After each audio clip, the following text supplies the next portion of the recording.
wasiirka arrimaha gudaha iyo dowladaha hoose ee Puntland Axmed Cilmi Karaash iyo wafdi ka socda hay'adda UNHCR ayaa booqday xeryo ay ku nool yihiin dadkii ka soo cararay dagaalada ka socda dalkaas Yemen ee ku yaala magaalada Qardho xarunta gobolkaasi Karkaar. wasiirka arrimaha gudaha iyo dowladaha hoose ee Puntland Axmed Cilmi Karaash ayaa dadka barakacayaasha u sheegay in ay Puntland u maqan tahay mar walbana ay garab taagan yihiin. waxaan u nimi oo ku ballansanay sidaan hore bay sheegnay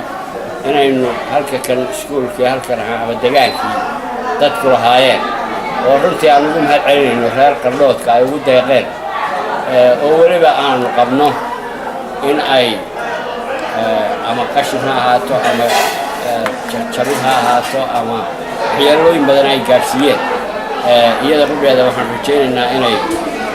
dowladda iyo UNHCR iyo dadkii awalba martigeliyaba inay ka kaabaan wixii gaara in maanta si rasmi ah ay uga baxaan waayo baahidii loo qabay waa degdeg maxay tahay maalmo dhowr casho ka bacdi ayaa loo baahanayaa marka waxaan u nimi in si rasmi ah maanta aynu u bayaamino in looga saaro ay uga madax bannaan yihiin oo guryo u degayaan taada ka waxaan u wadaciyo wasiirka wasaaradda arrimaha gudaha runtii si aad iyo aad u dhow markasta arrintan isu xilsaarayay oo waxa weeye u garaacayaan ma fara badan oo ilaa iyo dhowr goor yimid taasna waxa weeye waxay ku jeesay ka go'an tahay dowladda iyo wasaaradda sida hawshaas muxuu ahaay kalisaas lahayd USR saaxiibadeena oo qolada ma hawshatan especially marka hada qolada muxuu ahaay aad u khusaysan waxaan ka rajaynaa insha Allah taala hadda inta ay sheegtay ama la qabanayo inta ka badnayd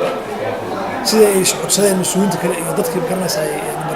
iyadoo muddooyinkii dambe ay dowladda Puntland ay soo dhaweynaysay dad ka soo cararaya dagaalada ka socda dalkaas Yemen una sameeyeen goobo ay ku hoydaan. Cabdullaahi Maxamed Sheekhdon, Cabdullaahi Xudayfi, Star TV.